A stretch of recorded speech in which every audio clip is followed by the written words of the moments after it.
Mr. Peter Obi, the former governor of Anambra State, has just come out to, talk about the state of the nation, how as an opponent, as an opposition leader, he has been, sidelined, he has been having some negative impacts from him just being the opposition leader, where people who used to associate themselves with him have been avoiding him, not wanting to even as much as greet him.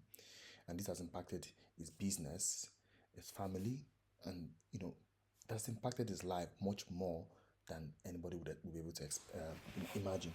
Now, looking at the country that we're in today, where it's as if APC is ruling everything, and everyone is like scared of doing anything that is perceived to be in opposition of these people in power. We have become a people where we blame the government. Yes, they have their own part, and they're doing very badly because they keep, for example, from the budget that was approved by the National Assembly, there was an amount of money budgeted, I think about 15 billion naira budgeted for renovation of Aso Rock. This amount of money has been budgeted just 12 months from the last budget that was done, for the renovation again of this Aso Rock. Now, these guys budget money for things that has already been settled or sorted already, and they keep embezzling this money, and it's obvious. Now, it's not just the president alone that is embezzling. We have the senators, we have the governors, just like Governor Yaya Bello, and seeing what he did when he embezzled about 80 billion naira, which is about 150,000 US dollars. This guy was taken to court and was told to pay less than 10% of what he embezzled. Like he just less than less than 2% or 1% of what he embezzled. And it was allowed to go. And now he's even suing the EFCC for God knows what. So again, we live in a country where people are corrupt, and people who are complaining are also corrupt, because imagine a police officer complaining to you about corruption in government, and this police officer is the same person that stands on the road and steals from you.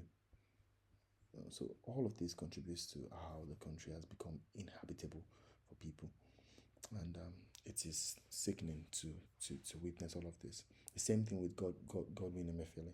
The only reason why there's this level of scrutiny against Godwin Emefiele is because he belongs to the opposition, and he was working for Buhari government, and he was opposing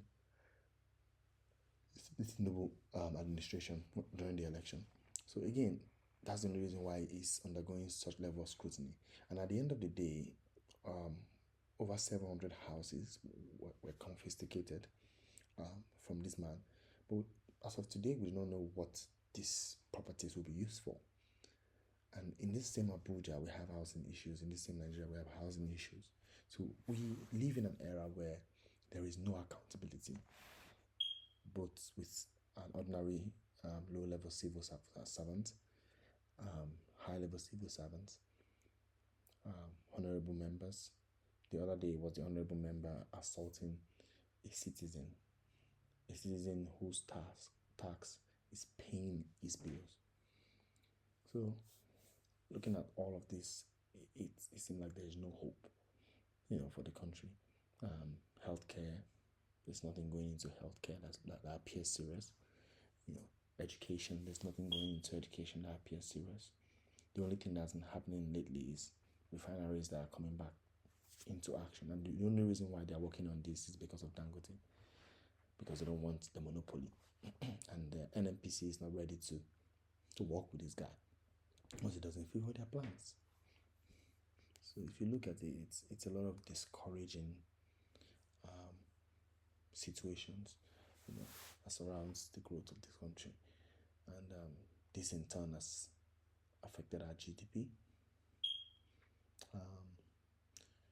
Over the last couple of years, we've seen a lot of chaotic occurrences, especially in the relationship between Nigeria and other countries in Africa as well.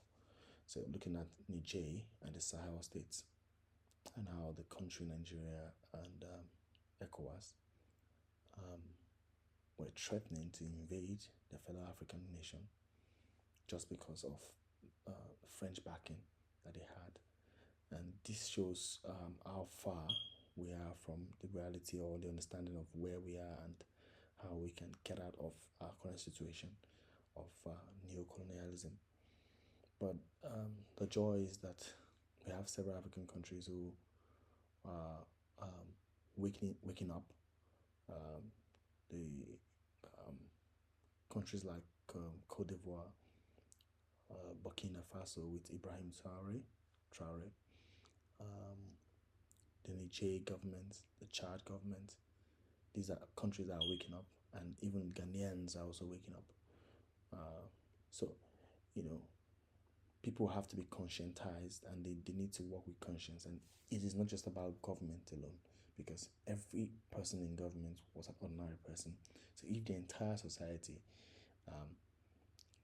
is worked on and they are being conscientized, they are able to grow into leaders with conscience that can help put the nation in the right trajectory in the future.